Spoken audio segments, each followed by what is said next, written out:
बोलिए प्रेम से श्री सद्गुरु महाराज की जय।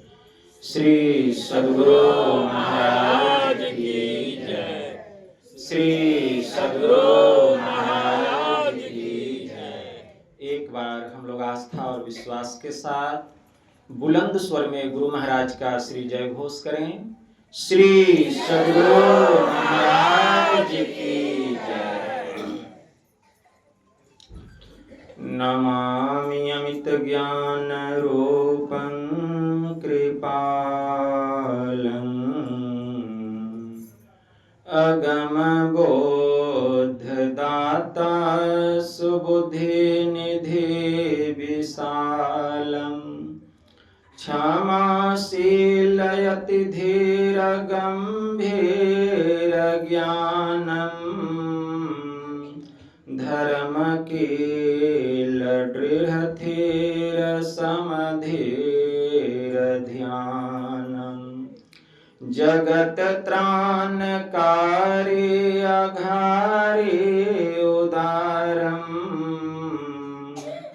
भगत प्राण रूपं दया गुण अपारम् नमो सतगुरुं ज्ञान दाता सुस्वामी नमामि नमामि नमामि नमामि नमामि नमामि नमामि नमामि। महाराज सद्गुरु है राजन को राजा है जिनकी कृपा से सर सर्व काजा भने में ही सोई परम गुरु नमामि नमामि नमामि नमामि नमामि नमामि नमामि नमामि नमामि। श्री सद्गुरु महाराज की जय। अव्यक्त रूप में परमाराध्य संत सद्गुरु महाराज के पावन कमल चरणों में बारंबार नमन।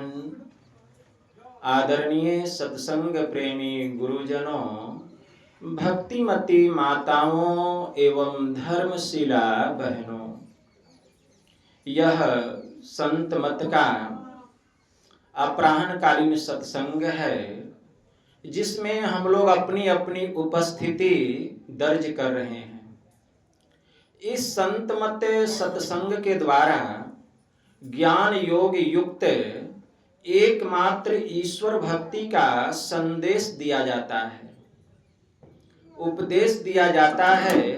प्रत्येक प्राणी मात्र को बोध कराया जाता है कि ज्ञान क्या है, योग क्या है, भक्ति क्या है, जीव क्या है, माया क्या है, ब्रह्म क्या है।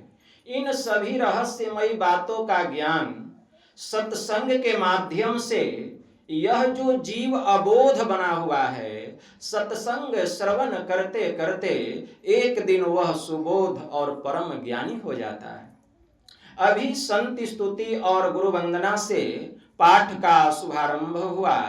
हम लोगों ने अति ही मनोयोग पूर्वक भक्ति युक्त ढंग से पाठ का श्रवण किया।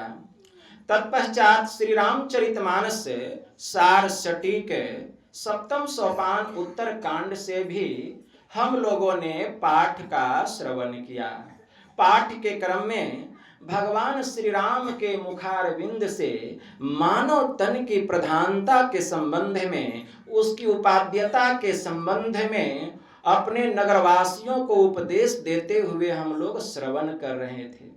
पाठ में आया है, भगवान श्री राम कह रहे हैं कि बड़े भाग मानुष तन पावा। सूर दुर्लभ सब ग्रंथ ही गावा, साधन धाम मोक्ष कर द्वारा, अपाई न जेहि परलोक समारा। भगवान श्री राम अपने नगरवासियों से कह रहे हैं कि हे मेरे प्रजावासियों, हे मेरे अयोध्या वासियों, हे मेरे नगरवासियों, बड़े भाग्य से हम लोगों को यह मनुष्य का शरीर मिला है, बड़े भाग्य से मिला है। और यह मनुष्य का शरीर सूर दुर्लभ, मतलब देवी देवताओं को भी दुर्लभ है। सूर का मतलब देवता, तो यह मनुष्य का शरीर देवी देवताओं को भी दुर्लभ है। लेकिन हम जीवात्माओं को यह मनुष्य का शरीर सुलभ हो गया है। कैसे? तो कब हूं की करी करुणा नर देही, अदेत ईस बिनु हेतु स्नेही। अकारण ही स्नेह करने वाले जो परमात्मा हैं, वे अकारण ही जीवात्मा को मनुष्य का शरीर देते हैं, बिना किसी कारण के, बिना किसी वजह के, बिना किसी। आपके ऊपर कोई भी लोग कृपा करेंगे कब? जब आप उनकी कुछ सेवा कीजिएगा या आपसे उनको कुछ लोभ होगा, और जब लाभ मिलेगा तब कृपा करेंगे। लेकिन परमात्मा को अकारण ही स्नेह करने वाले जो परमात्मा हैं, हम जीवात्माओं को मनुष्य का शरीर दिए। क्यों? कि जाओ इस बार तुम मेरी भक्ति करना। क्योंकि मनुष्य का शरीर जो मिला है एकमात्र भक्ति करने के लिए मिला, और कोई काम नहीं। यह जो मनुष्य का शरीर है एकमात्र ईश्वर की भक्ति ही करने के लिए मिला है। इसको गांठ बांध लीजिए। इसीलिए गोस्वामी जी को कहना पड़ा, देह धरी कर यही फल भाई, अब भजिए राम सब काम बिहाई। कि हम लोगों को यह मनुष्य का शरीर मिला है, सभी प्रकार की कामनाओं को, सभी प्रकार की चाहनाओं को, सभी प्रकार की इच्छाओं को, वासनाओं को अपने मन से हटा करके हमें केवल एक ईश्वर की भक्ति करनी चाहिए। स्पष्ट संदेश गोस्वामी जी दे रहे हैं। और भगवान महायुगेश्वर श्री कृष्ण भी कह रहे हैं, आहार निद्रा भय मैथुनश्च सामान्य मेतत पशु वृंद्रानाम, ज्ञानम नरानाम अधिकम विशेषो, अज्ञानेन हि न पशु भी समान। आहार भोजन करना, निद्रा सोना, भय डरना, मैथुन संतान को पैदा करना, अरे ये चार काम तो पशु भी करता है। कुत्ता, गाय, गधा, बैल भी यह काम करता है। अगर मनुष्य का शरीर पाकर हम भी यही चार काम कर रहे हैं तो हम क्या गधा से कम हैं, बैल से कम हैं, कुत्ता से कम हैं? हम भी पशु के ही समान हैं। तो भगवान श्री कृष्ण कहते हैं कि ज्ञानम नरा नाम अधिकम विशेषो, अगर मनुष्य को ज्ञान हो जाए तो मनुष्य पशु से श्रेष्ठ है। मनुष्य को ज्ञान हो जाए तो मनुष्य पशु से श्रेष्ठ है, और नहीं तो ज्ञानेन हीनः पशु भी समान। ज्ञान से जो हीन मानव है वह पशु के समान है। तो हम लोग कहेंगे बाबा हम लोगों को ज्ञान नहीं है, हम लोग तो बहुत ज्ञानी हैं। हाँ ज्ञान है ना, कैसे कमाना है, कैसे खाना है, कैसे बाल बच्चे को पैदा करना है, कैसे उसका पोषण करना है, कैसे उसको ऊंचे ऊंचे पद पर प्रतिष्ठित करना है, आईजी, डीआईजी, अफसर, इंजीनियर, क्या क्या बनाना, यही सब का ज्ञान है। तो इन सभी ज्ञान को ज्ञान नहीं कहा गया, इसको अज्ञान कहा गया। इसको सबको अज्ञान कहा गया। ज्ञान किसको कहा गया? गोस्वामी जी ने लिखा, ज्ञान कहे अज्ञान विनो, तम विनो कहे प्रकाश, और निर्गुण कहे सगुण विनो, सो गुरु तुलसीदास। ज्ञान किसको कहा गया? संसार की जितनी विद्याएं हैं उसको ज्ञान नहीं कहा गया, वो सब अज्ञानता है। ज्ञान कौन सा चाहिए? उस ज्ञान का नाम है अध्यात्म ज्ञान। कौन सा ज्ञान? अध्यात्म ज्ञान, मतलब ईश्वरीय ज्ञान। और अध्यात्म शब्द की उत्पत्ति उपसर्ग से मिलकर के बनता है। जब तक हम उपसर्ग को नहीं लगाएंगे अध्यात्म शब्द की उत्पत्ति ही नहीं होगी। उसका अर्थ क्या होता है? अधि एक शब्द है, अधि उपसर्ग के मिलने से अध्यात्म शब्द की उत्पत्ति हुई है। अधि उपसर्ग के मिलने से अध्यात्म शब्द की उत्पत्ति होती है, जिसका अर्थ होता है जिस ज्ञान से इस आत्मा और परमात्मा का मिलन हो जाए उसी को हम अध्यात्म ज्ञान कहते हैं। तो संसार का जितना विद्या है उस विद्या से इस आत्मा का परमात्मा से मिलन होगा, खूब कमाएंगे, आत्मा का परमात्मा से मिलन होगा। कुछ भी कर ले संसार में, इस आत्मा का परमात्मा से मिलन नहीं होगा। संसार का जितना भौतिक साधन है आप उसको जुटा लीजिए, घर, मकान, दुकान, जगह, जमीन, फ्रिज, कूलर, एसी, तोशक, तकिया, पलंग, रंग बिरंग का ऐसो आराम का सामान जुटा लीजिए, इससे अध्यात्म ज्ञान होने वाला नहीं है। लेकिन इससे आत्मा और परमात्मा का मिलन होने वाला नहीं है। लेकिन आत्मा और परमात्मा का जिस ज्ञान से मिलन होगा, अगर उसके लिए हम भक्ति करते रहेंगे तो भक्ति करते करते संसार की वस्तु भी मिल जाएगी और एक दिन जीव को मुक्ति भी मिल जाएगी। इसके लिए उतना उद्यम नहीं करना पड़ेगा, संसार की वस्तु पाने के लिए उतना परिश्रम नहीं करना पड़ेगा। अरे गेहूं जो है वह ईश्वर की भक्ति है। हम गेहूं का बीज खेत में डालते हैं, घासों का बीज डालते हैं क्या, उसमें घास अपने आप निकल जाता है। गेहूं का बीज हम खेत में डालते हैं तो गेहूं का फसल होता है, तो उसमें देखेंगे घास भी निकल जाता है। तो क्या घास का भी बिचरा दिए थे खेत में? घास कहां से निकल गया? तो घास जो है संसार का वस्तु है और गेहूं ईश्वर की भक्ति है। मतलब अगर हम ईश्वर की भक्ति करेंगे तो संसार का वस्तु जो घास भूसा है अपने आप मेरे पास आने लगेगा। उसके लिए उद्यम करने की आवश्यकता ही नहीं है, अगर एक निष्ठ होकर के ईश्वर की भक्ति कीजिएगा तब।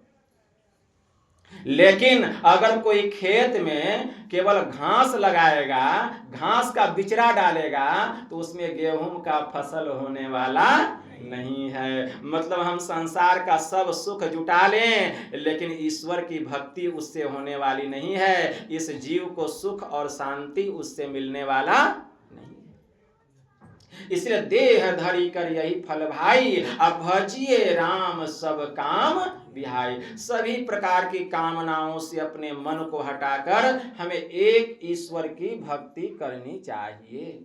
और ईश्वर की भक्ति करने के लिए युक्ति चाहिए। पूज्य शाही स्वामी जी महाराज की वाणी में आया, सत्संग बिना सोचो मानो, जग में वह ज्ञान कहाँ होगा, जिस ज्ञान की छाया में जाकर अपना कल्याण महा होगा। सत्संग में संत वचन रूपी ज्ञान की गंगा बहती है, उसमें अवगाहन यदि न किया तो सतपथ का ज्ञान कहाँ होगा। मुक्ति का मार्ग भक्ति है और जो युक्ति बिना नहीं होती। युक्ति से यदि भक्ति न किया तो भव से त्राण कहाँ होगा। तो मुक्ति का मार्ग क्या है? भक्ति। भक्ति करना पड़ेगा, लेकिन भक्ति बिना युक्ति का नहीं होता। युक्ति कौन बतलाएंगे? तो भगवान महायुगेश्वर श्री कृष्ण अर्जुन को कहते हैं। श्रीमद् भगवत गीता में मंत्र आया, तद्विधि प्राणिपातेन परिप्रश्नेन सेवया उपदेशयन्ति ते ज्ञानम अज्ञानिन अश्व तत्वदर्शिनः।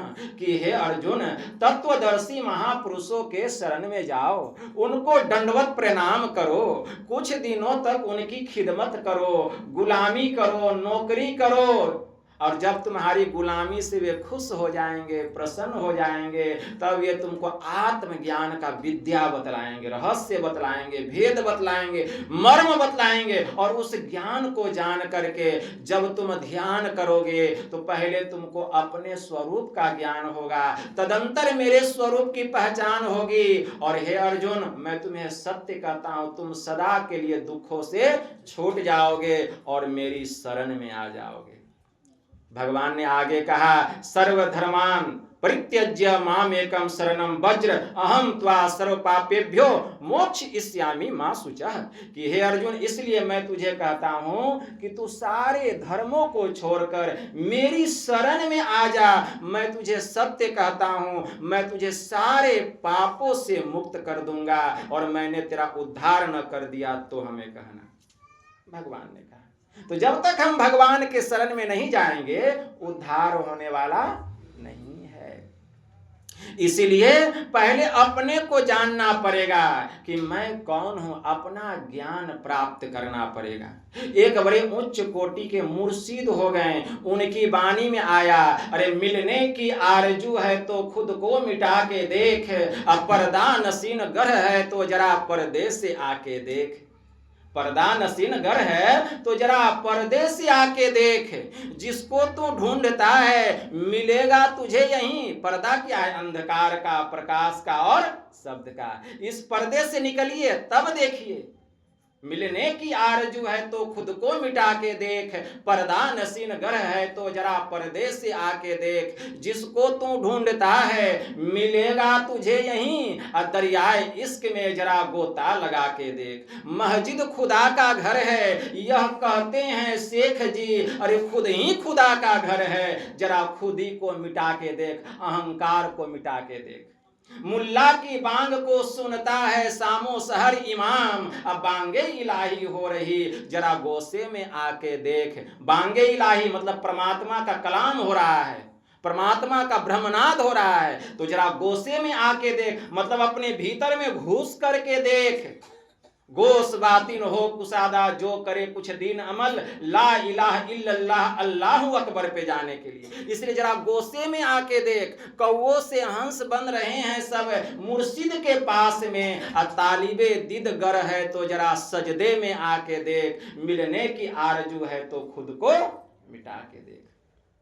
एक संत हो गए, संत मंसूर हल्लाज जी महाराज, उनकी भी वाणी में आया, अगर है शौक मिलने का हरदम लौ लगाता जा, जलाकर खुद नुमाई को भस्मे तन पर लगाता जा, पकड़ कर इश्क की झाड़ू सफा कर हिजर ए दिल को, दुई की धूल को लेकर मुसल्ले पर उड़ाता जा, मुसल्ला छोड़ तस्बीह तोड़ किताबे डाल पानी में, पकड़ दस्तों फरिश्तों का गुलाम उनका कहलाता जा।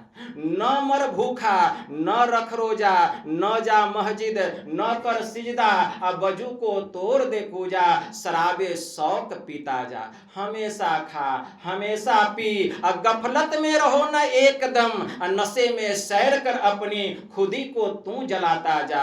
न हो मुल्ला न हो ब्राह्मण, दुई को छोड़ कर पूजा, हुक्म शाहे कलंदर का अनहलक तू कहलाता जा। कहे मंसूर मस्ताना हक मैंने दिल में पहचाना, यही है मस्तों का मैखाना। वह मैखाना क्या है? जहां जाके जीव मस्त हो जाता है, उसी मैखाने का नाम है आज्ञा चक्र 10वां द्वार। तो यही है मस्तों का मैखाना, इसी के बीच आता जा, अगर है शौक मिलने का हरदम लौ लगाता जा। जब इस मैखाने में प्रवेश करेंगे तब लौ लगेगा परमात्मा से मिलने का, अभी लौ कहाँ? जब तक 9 द्वार में रहेंगे, भूले रहेंगे, भर्म, कभी झूठ बोलेंगे कभी सच बोलेंगे, कभी चोरी करेंगे कभी नहीं भी करेंगे, कभी बेईमानी करेंगे कभी शैतानी करेंगे। कब? जब तक अंधकार में रहेंगे। इसीलिए संत राधा स्वामी जी महाराज की वाणी में आया, सखी क्यों देर लगाई चटक चढ़ो 9 द्वार, इस नगरी में तिमिर समाना भूल भ्रम हर बार। मतलब इस नगर में जब तक रहेंगे भूल होगा भ्रम होगा, एक बार नहीं बार बार होगा, भूल भ्रम हर बार। इसलिए खोज करो अंतर उजियारी, छोड़ चलो 9 द्वार। इसलिए अपने अंदर के उजाले की खोज करो और 9 द्वारों को छोड़ो और 10वें द्वार में प्रवेश करो। संत क्राइस्ट ने कहा, अरे सकेत है वह फाटक, अरे सांकरा है वह मार्ग, जिसमें बहुत कम लोग प्रवेश करते हैं, अपने जीवन को आबाद करते हैं। अरे चाकर है वह मार्ग, चौड़ा है वह फाटक, जिसमें बहुत लोग प्रवेश करते हैं। इंद्रियों का मार्ग बहुत लोग प्रवेश करते हैं और अपने जीवन को बर्बाद करते हैं। इसलिए शरीर का दीपक आंख है। यदि तेरी आंखें एक हो जाए तो तेरा संपूर्ण शरीर उजाला होगा, और यदि तेरी आंखें बुरी हो तो तेरे संपूर्ण शरीर में अंधकार का राज्य कायम रहेगा। जो ज्योति तुझ में है वह यदि अंधकारमय है तो सोच कि वह अंधकार का साम्राज्य कितना बड़ा होगा। इसीलिए हम लोग अंधकार में पड़े हुए हैं। भगवान बुद्ध ने कहा, अपो दीपो भवः, अपना दीपक आप बनो। कोनो हासो किम प्रश्नेन नित्यम प्रज्वलिते संति अंधकारेण ओ नद्दा पदीपम न गवे असस्त। अर्थात हंसी कैसी, खुशी कैसी, यह सारा संसार कामनाओं की आग में, विषय वासनाओं की आग में जल रहा है। ऐ भिक्षुओं, तुम अंधकार में पड़े हुए हो, अपने भीतर के दीपक की खोज करो, अपने भीतर के प्रकाश की खोज करो। और हमारे परमाराध्य ने भी कहा, खोज करो अंतर उजियारी, दृष्टिवान कोई देखा है। इसीलिए अपने अंदर के उजाले की खोज करना पड़ेगा, इसके लिए दृष्टिवान बनना पड़ेगा। मतलब दृष्टि की दोनों धारों को एक करने का अभ्यास करना पड़ेगा। यही है ब्रह्म विद्या, यही है ब्रह्म ज्ञान। बड़ा बारीक ज्ञान है, बड़ा महीन ज्ञान है। यम ने नचिकेता से कहा, कठोपनिषद में बड़ा अच्छा मंत्र आया, उत्तिष्ठत जाग्रत प्राप्य प्राणिन बोधत क्षुरस्य धारा निश्चिता दुर्त्यया दुर्गम पथ अस्तत कव्यो बदंती। कि हे नचिकेता, उठो, जागो और श्रेष्ठ महापुरुषों के पास। श्रेष्ठ महापुरुष किसको कहा गया? संत सदगुरु के शरण में जाकर यह ज्ञान प्राप्त करो।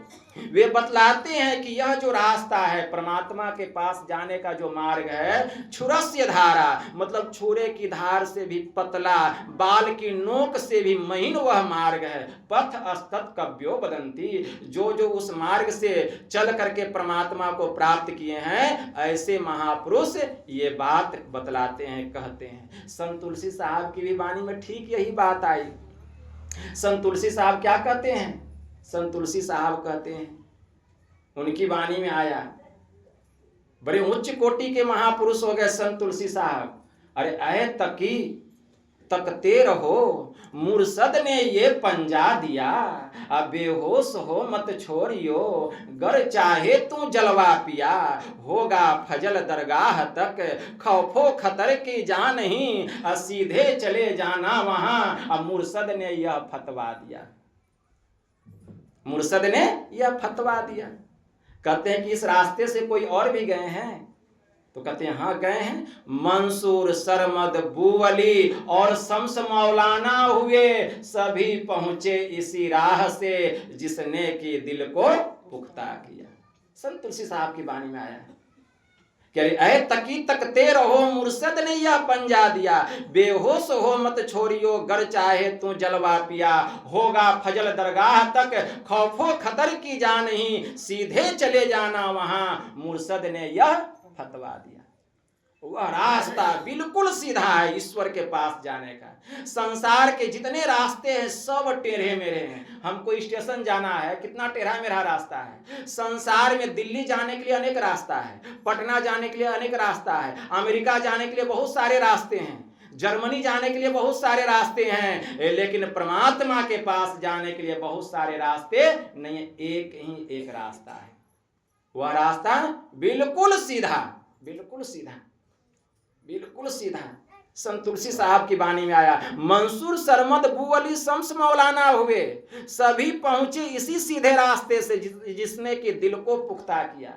यह राह मंजिल इश्क है, पर पहुंचना मुश्किल नहीं, मुश्किल कुशा है रोबरू, जिसने तुझे पंजा दिया। तुलसी कहे सुन ऐ तकी, यह राज बातिन है जुदा, रखना हिफाजत से इसे, तुझको निशान ऊंचा दिया। बड़ा ऊंचा ज्ञान मैंने तुमको बतलाया है। पवित्र पाक कुरान शरीफ मुसलमानों का सदग्रंथ है, उसके सूरे फातिहा कुए 1 में एक आयत आया है, ऐ मेरे कयामत के दीन का मालिक, ऐ मेरे कयामत के दीन का मालिक, मुझे सीधा रास्ता दिखा, मुझे वह रास्ता दिखा जिस पर कि तेरी रहमत हुई है, मुझे वह रास्ता मत दिखा जिस पर कि तूने आग बरसाया है।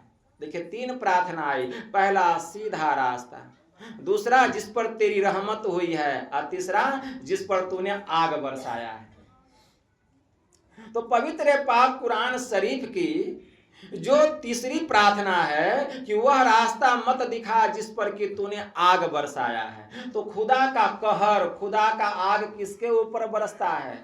जो पवित्र पाक कुरान शरीफ में जो बातें बतलाई गई है, जो उसके अनुकूल नहीं चलते हैं, उस पर खुदा का आग बरसता है। खुदा की रहमत यह पवित्र पाक कुरान शरीफ के सूरे फातिहा कुए की दूसरी प्रार्थना है। मतलब दूसरी प्रार्थना क्या? खुदा की रहमत किस पर होती है? जो पवित्र पाक कुरान शरीफ में जो बातें बतलाई गई है, जो उसके अनुकूल चलते हैं, उस पर खुदा की रहमत होती है। तो ऐसी कौन सी बात बतलाई गई है? तो पवित्र पाक कुरान शरीफ में जो मुख्य बात है वह 5 है। पहला है कलीमे तैयब, दूसरा है नमाज, तीसरा है रोजा, चौथा है जकात और 5वां है हज। तो पहला है कलीमे तैयब। कलीमे तैयब में लिखा हुआ है वह अल्लाह एक है, उसके अलावा कोई दूसरा माबूद ही नहीं है जो कि पूजने के योग्य है, जो कि पूजने के योग्य है। नबी करीम मोहम्मद सल्लल्लाहु अलैहि वसल्लम उनके रसूल हैं, पैगंबर हैं। प्रत्येक मुसलमानों को अपनी जुबान से इस बात का इकरार करना, इसी को कलीमे तैयब कहा गया है। तो जो बातें कलीमे तैयब में लिखी हुई है पवित्र पाक कुरान शरीफ की, वह बात तो आज से कितना 1000 वर्ष पहले, वेद हम लोगों का कितना पुराना है, ऋग वेद में मंत्र आ गया, एकम सद्विप्रा बहुधा वदन्ति एकम ब्रह्म अद्वितीयो नास्ति।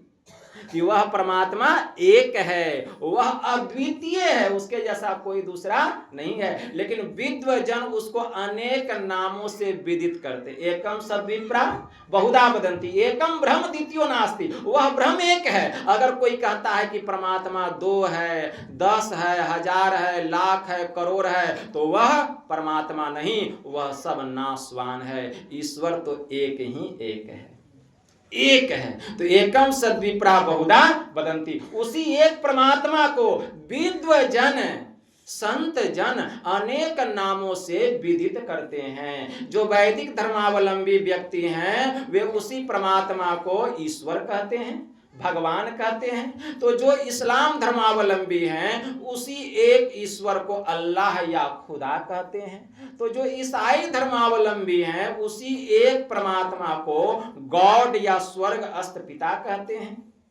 उसी एक ईश्वर को जो सिख धर्मावलंबी हैं वाहे गुरु या रब कहते हैं। उसी एक परमात्मा को जो बौद्ध धर्मावलंबी हैं बुद्ध कहते हैं। उसी एक परमात्मा को जो जैन धर्मावलंबी हैं जिन या तीर्थंकर कहते हैं। उसी एक परमात्मा को जो यहूदी धर्मावलंबी हैं जेहवा कहते हैं। उसी एक परमात्मा को जो पारसी धर्मावलंबी हैं अहुर मज्द कहते हैं। उसी एक परमात्मा को जो चीनी धर्मावलंबी है उसको तितिन कहते हैं। लेकिन इतना कहने से परमात्मा इतने नहीं हो जाते, वे एक ही एक रहते हैं। दादू सृजनहार के अकेते नाम अनंत, अचित आवे सो लीजिए, अजय ही सुमिरे साधु संत। परमात्मा के अनेक नाम हैं। दादू सृजनहार के केते नाम अनंत, अचित आवेशो लीजिए। आपके मन में जिसका नाम आ रहा लीजिए। कोई शिव शिव कहते हैं, कोई राम राम कहते हैं, कोई कृष्ण कृष्ण कहते हैं, कोई दुर्गा माँ का, कोई काली माँ का नाम लेते हैं। तो चित आवेशो लीजिए। लेकिन जे ही सुमिरे साधु संत, लेकिन जिस नाम का सुमिरन संत महात्मा बतला दे करने के लिए, उसी नाम का जप करेंगे तब ही हमारा कल्याण होगा। तो उसी एक परमात्मा की भक्ति करनी है।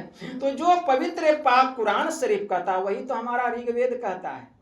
मैत्रेयोपनिषद में एक बड़ा अच्छा मंत्र आया है।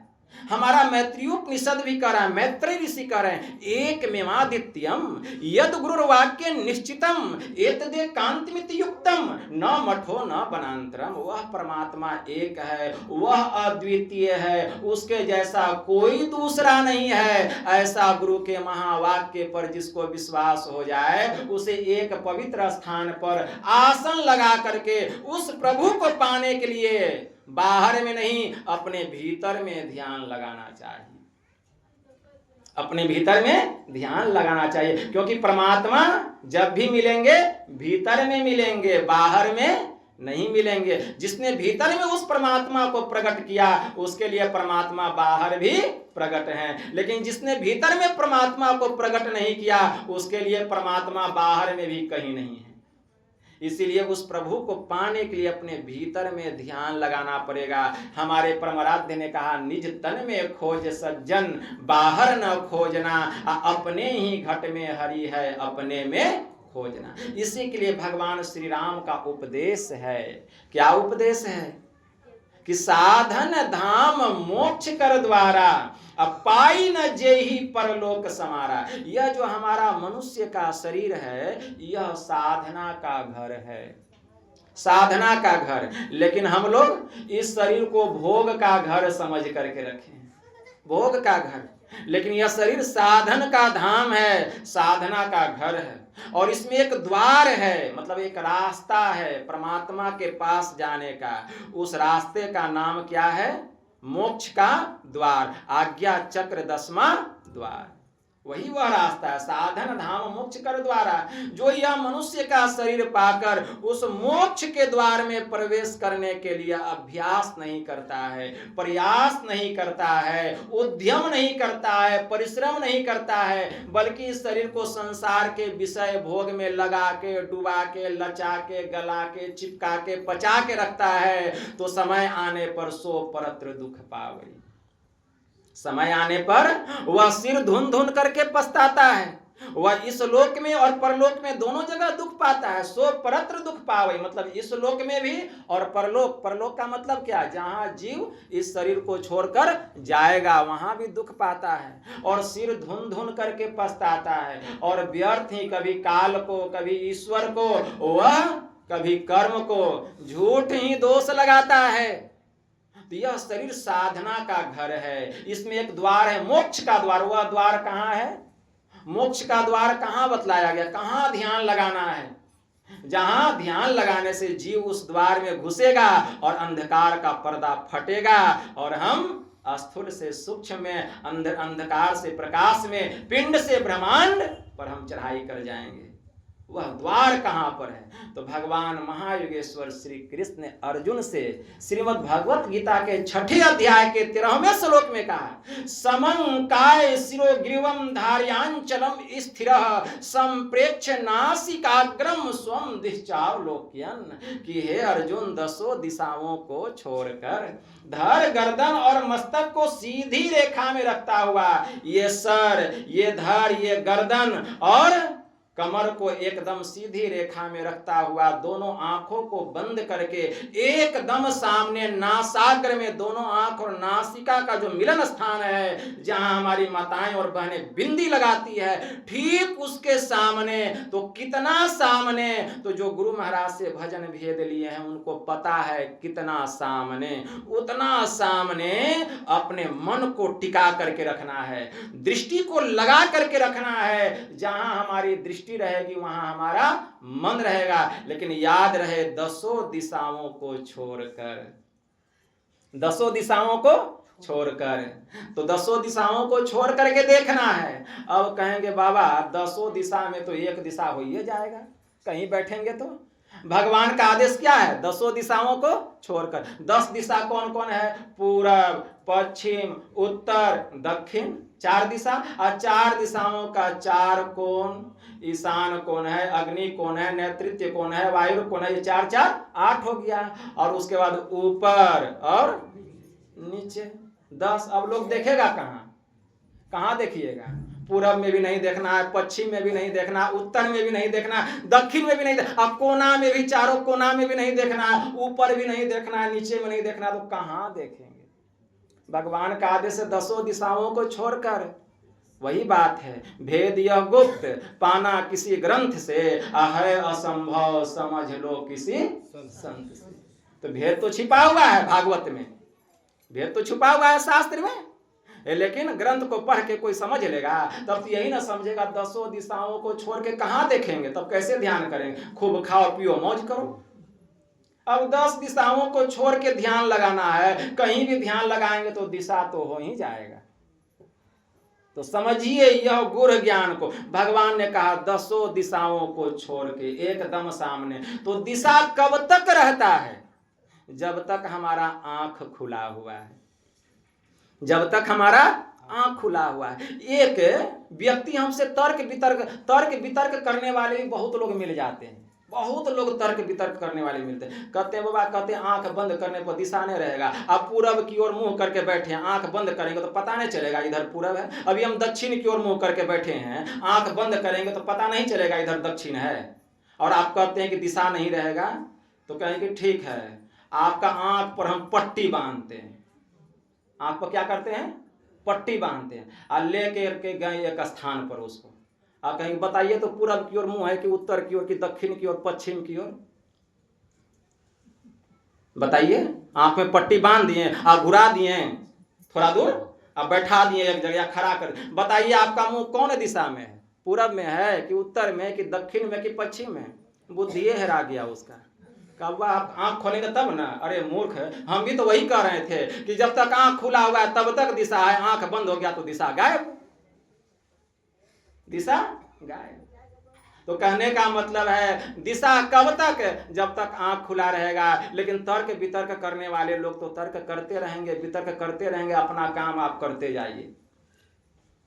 तो आंख बंद किए दिशा खत्म, तो आंख बंद किए दिशा खत्म। अब कहां? तो भगवान कहते नासाग्र में समंकाय शिरोग्रीवम धार्यांचलम। धार्यांचलम का मतलब क्या था? हिमालय की तरह एकदम स्थिर होकर, शरीर में हील डोल नहीं हो। जैसे कितना भी आंधी आ जाए, तूफान आ जाए, हिमालय पर्वत में हील डोल नहीं होता। हिमालय की तरह अडिग होकर पत्थर बना लीजिए शरीर को। शरीर में हील डोल नहीं होना चाहिए। मच्छर मक्खी तंग करे, एक पतला चादर ओढ़ लीजिए कि बार बार हाथ नाक पे नहीं, कान पे नहीं, आंख पे नहीं देना पड़े।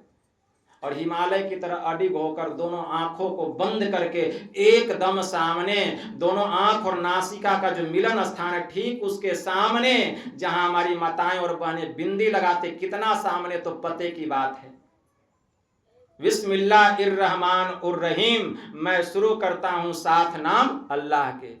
यह नाम भी पते की बात है, लेकिन उधर अभी मैं नहीं जाऊंगा। मैं अभी दृष्टि योग की साधना बतला रहा हूं कि दृष्टि योग की साधना हम कैसे करेंगे। एकदम सामने आंख बंद कर लिए।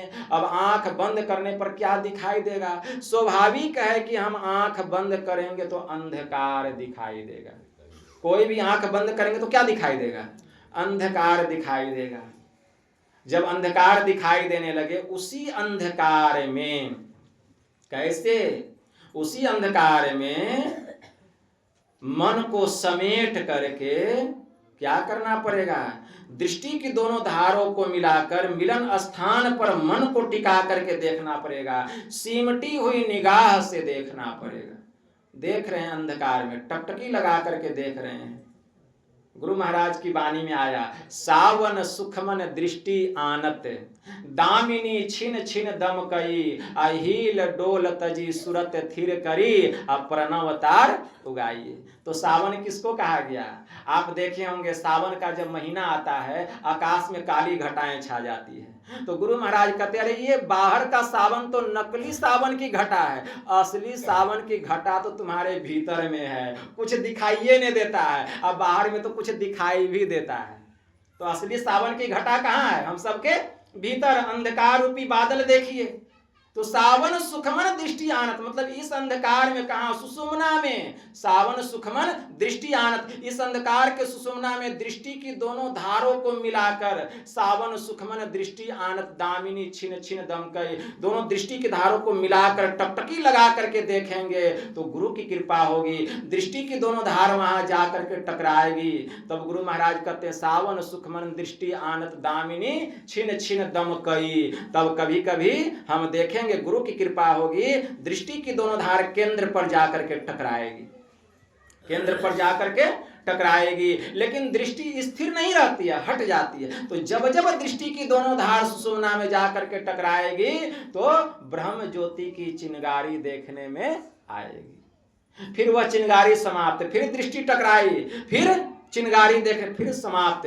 तो लगेगा कि यह प्रकाश कहाँ दिखाई दिया? लगा कि कहीं कोई आंख पर टॉर्च तो नहीं जलाया। तुरंत आंख खोल के देखेंगे, कुछ नहीं।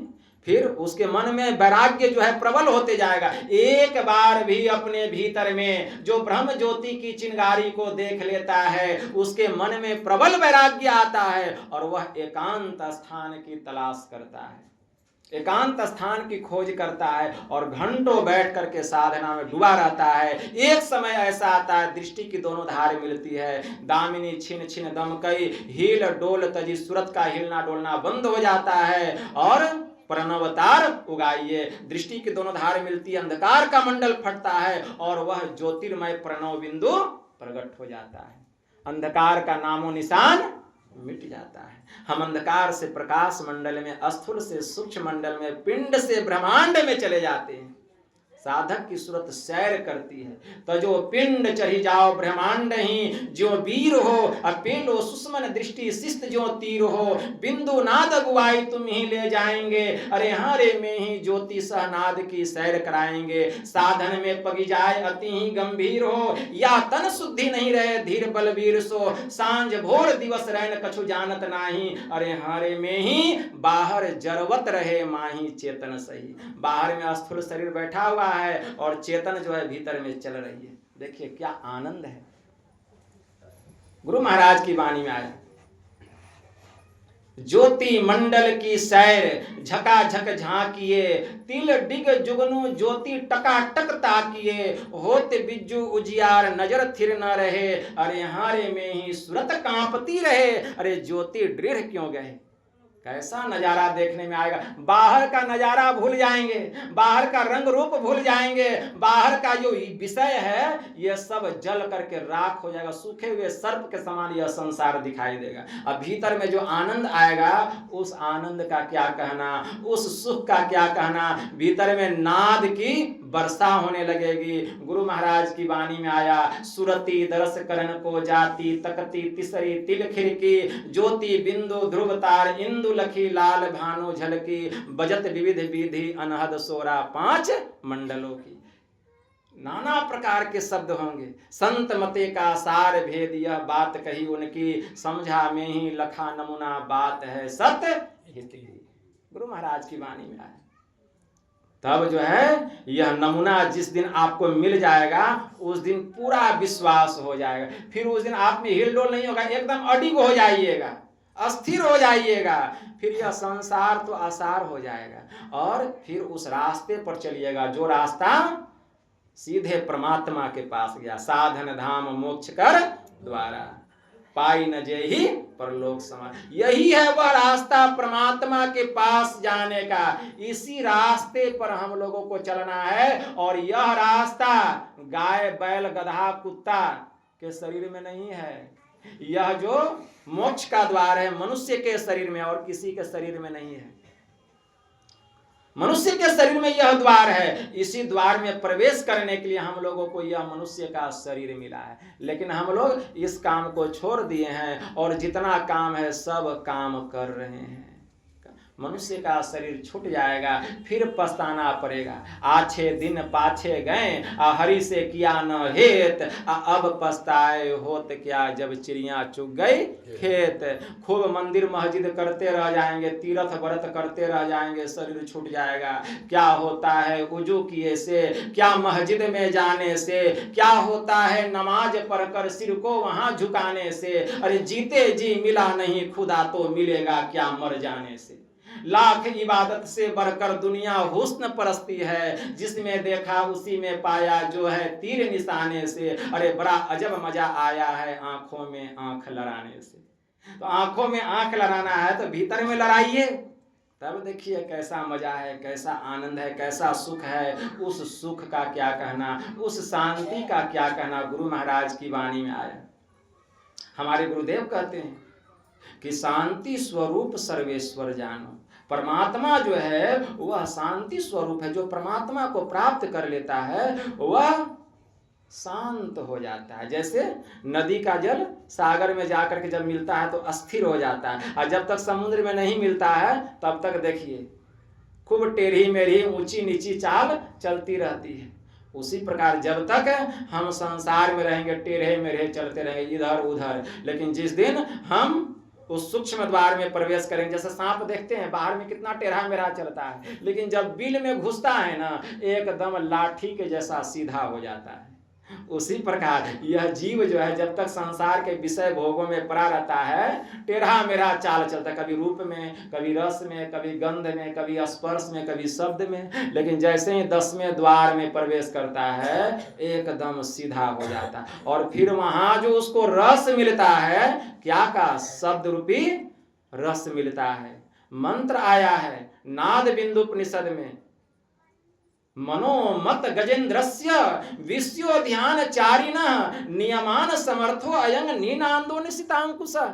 हमारा जो मन है यह गजराज है। जैसे हाथी विषय वाटिका में, आनंद वाटिका में जाता है, वहां के पेड़ पौधों को तोड़ता है, मरोड़ता है, कुचलता है। और जब महावत आता है, एक अंकुश रहता है उसके पास, छोटा सा अंकुश लगाता है, हाथी 4 कदम पीछे हटता है और पूर्ण रूपेण बस में हो जाता है। उसी प्रकार हम लोगों का जो मन है यही गजराज है। तो यह मन रूपी हाथी जो है संसार के विषय रूपी वाटिका में विचरण कर रहा है, रूप में, रस में, गंध में और स्पर्श में और शब्द में। लेकिन जैसे ही इस मन रूपी हाथी को, जैसे ही हम उस मोक्ष के द्वार में प्रवेश करते हैं, यह मन रूपी हाथी जैसे ही मोक्ष के द्वार में प्रवेश करता है तो नाद रूपी अंकुश का सहारा मिलता है। वहां क्या का सहारा मिलता है? नीनांदो निशितांकुश, नाद रूपी अंकुश का सहारा मिलता है और हमारा मन उस नाद में लग जाता है और पूर्ण रूपेण बस में हो जाता है। मकरंदम, दूसरा मंत्र आया नाद बिंदु उपनिषद में, मकरंदम पिबन भृंगो गंधा नन्नापेक्षते यथा नादा सक्तम सदाचितम विश्यम नहि कांक्षति बध्य सुनाद गंधेन सद्य संत्यक्त चापल। जैसे भंवरा फूलों की केसर को लेता हुआ उसकी सुगंधी की चाहना नहीं करता, ठीक उसी प्रकार जिसका चित्त भीतर के नाद में लग गया है, फिर वह संसार के विषयों की चाहना नहीं करता, क्योंकि वह अपने चंचल प्रवृत्ति को त्याग चुका है और अपने भीतर के नाद के मिठास के वशीभूत हो चुका है। अब वह अपने धाम में जाने वाला है, परम सुख को पाने वाला है, उसका सफर पूरा होने वाला है, अब मंजिल उसको प्राप्त होने वाली है। इसीलिए हम लोगों को यह मनुष्य का शरीर मिला है। तो इसीलिए यह मनुष्य का शरीर मिला, इसीलिए भगवान श्री राम ने कहा बड़े भाग मानुष तन पावा। हमारे परमाराध्य ने कहा यही मानुष देह समैया में करो परमेश्वर में प्यार। बताइए किस लिए मिला है? गुरुदेव खोल के कहते हैं यह ईश्वर से प्रेम करने के लिए मिला है हमारा मनुष्य का शरीर, करूं परमेश्वर में प्यार। हमारे परमाराध्य महर्षि में ही परमहंस जी महाराज 4 जुलाई 1904 ईस्वी को परीक्षा देने के लिए परीक्षा भवन गए। गुरु महाराज की अंग्रेजी की परीक्षा थी। अंग्रेजी में गुरु महाराज के पास प्रश्न पत्र आया, क्वेश्चन आया। क्वेश्चन का जो पहला प्रश्न था वह इस प्रकार था कि quote from memory the poem builders and explain it in your on English, अर्थात अपने स्मरण शक्ति से बिल्डर्स नामक पद की व्याख्या अंग्रेजी में करें। तो गुरु महाराज के मन मस्तिष्क में हुआ कि बिल्डर्स का अर्थ होता है निर्माण करता, तो परमात्मा से बड़े निर्माण करता दूसरा कौन हो सकता है। इसलिए उन्होंने 4 पंक्ति अंग्रेजी में लिखी, for the structure that we raise time is with materials filled, our today's and yesterdays are the blocks with which we build. अर्थात हमारा जीवन मंदिर सुकर्म और कुकर्म रूपी ईंटों से मिलकर नित्य प्रतिदिन बनता है और बिगड़ता है। जो जैसा कर्म करता है उसका जीवन वैसा ही बन जाता है। इसलिए समय की सदुपयोगिता ईश्वर की भक्ति में है। इसलिए ईश्वर की भक्ति रूपी श्रेष्ठ ईंटों से हमें अपने जीवन मंदिर रूपी छत की दीवार का निर्माण करना चाहिए। तब हमारे परमाराध्य ने अंत में अपने उत्तर पुस्तिका में लिखा, मानस की चौपाई, देह धरी कर यही फल भाई, अब भजिए राम सब काम छोड़ाई। मतलब सब काम बिहाई, मतलब सब काम को छोड़ के अब ईश्वर के भजन करने के लिए गुरु महाराज निकल गए। प्रबल वैराग्य जगा, ऐसा वैराग्य जगा कि साधना करके मुक्ति को प्राप्त किए गुरु महाराज इसी जन्म में। ऐसा वैराग्य होना चाहिए। तो उन्होंने अपने शरीर को सार्थक किया, अपने जीवन को सार्थक किया और कितने का जीवन सार्थक कर दिया। इसी के लिए तो यह मनुष्य का शरीर मिला है। तो संत महात्मा आते हैं, हम अचेत पड़े रहते हैं, सचेत करते हैं, हमको ज्ञान योग ध्यान भक्ति की बात बतलाकर हमसे भक्ति करा करके हमारे जीवन को सार्थक करते हैं, मुक्ति धाम तक लेकर के जाते हैं। इसलिए हम लोगों को यह मनुष्य का शरीर मिला है। एक ईश्वर की भक्ति करें, गुरु से जुक्ति जान करके करें और सदाचार का पालन करते हुए करें तो अवश्य ही हमारा कल्याण होगा। बस यही थोड़ा सा मैं आप लोगों की सेवा में कहा, बस इतना ही कहकर मैं अपनी वाणी को यहीं विराम देता हूं। बोलिए प्रेम से श्री सद्गुरु महाराज जी की जय।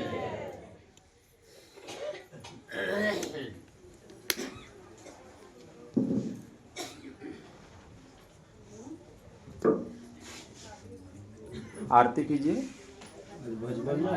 हाँ भजमन कीजिए, आज रविवार न है। हाँ भजमन कीजिए, भजमन कीजिए।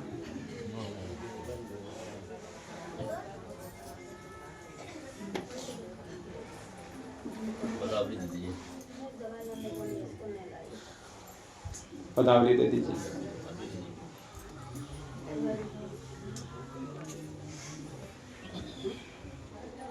तीस 30 में है।